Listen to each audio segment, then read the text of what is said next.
तो मेरी पत्नी के पास एक जजमान आया और उन्होंने कहा तुम बहुत अच्छी महिला हो, नेताजी चलते फिरते हैं, रात में कहीं एक्सीडेंट हो जाए, लंबी उम्र के लिए जो है तुम व्यवस्था कर लो।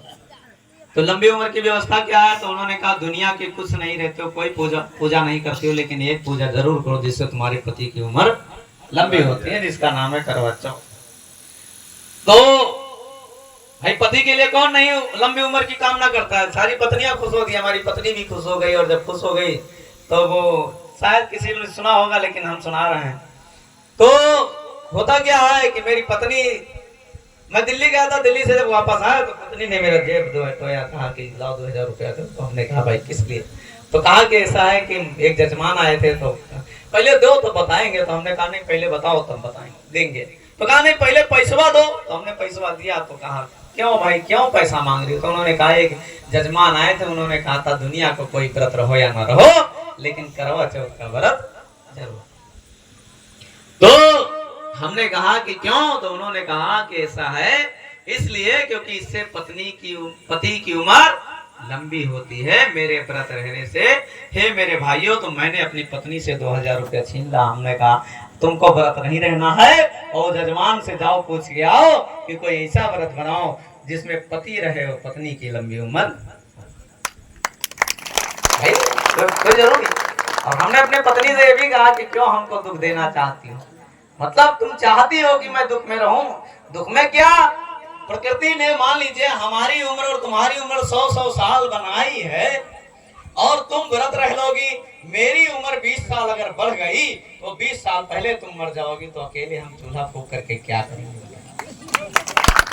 तो कोई ऐसी व्यवस्था बताओ जिससे जो है हमारी भी उम्र बढ़ जाए और तुम्हारी भी उम्र बढ़ जाए, तब दोनों लोग साथ में मरेंगे, क्या दिक्कत? मेरे भाइयों, ये पत्नियों की मानसिक गुलामी किसने भरा? जिसने भरा उसके बारे में मैं बताना चाहता।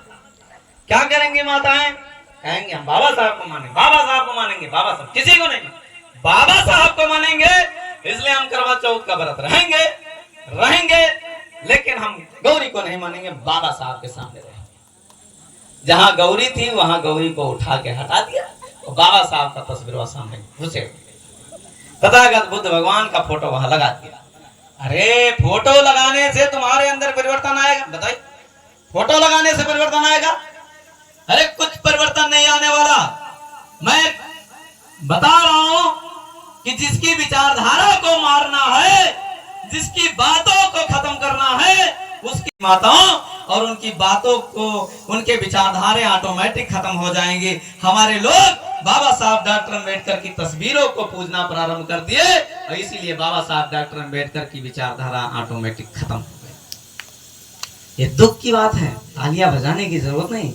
तालियां बजाते हैं तो हमें लगता है तुमको समझ में आ रहा है, लेकिन हमारी बात को समझो। तालियां बजाने की ज्यादा जरूरत नहीं है। तो मैं क्या कहना चाहता हूं मेरे भाइयों, अंतिम बात मैं बताना चाहता हूं थोड़ी माताओं और बहनों के और इन बच्चों के बारे में। देखिए बच्चे बैठे, कोई शरबत वाला सुना है चुटकुला कि नहीं?